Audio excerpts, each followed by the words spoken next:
Hello friends, this is Mrs. Shital Deshpande. I welcome you in today's session. Today we will continue with lesson 9, our government. As you know my dear friends, in that we have concept 9.1, India's democratic government.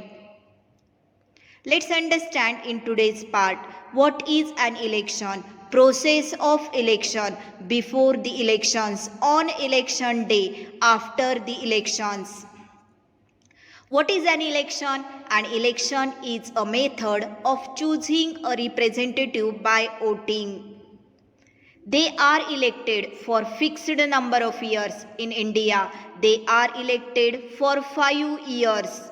Let's understand the process of election. Before the elections, political parties share their ideas.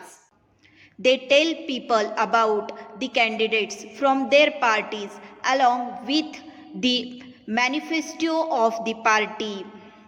Here we will see about on election day. People go to the polling stations and vote. They do not need to tell anyone who they voted for.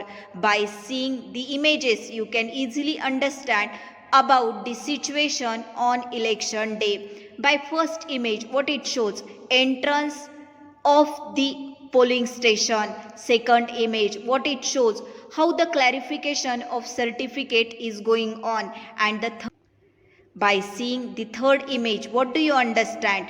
The candidates do not need to tell anyone who they voted for. Let's see about after the elections.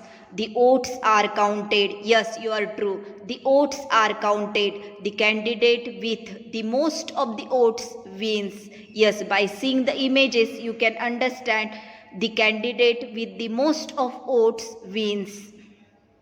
The political party with the majority seats forms the government. The political party that forms the government is called the ruling party.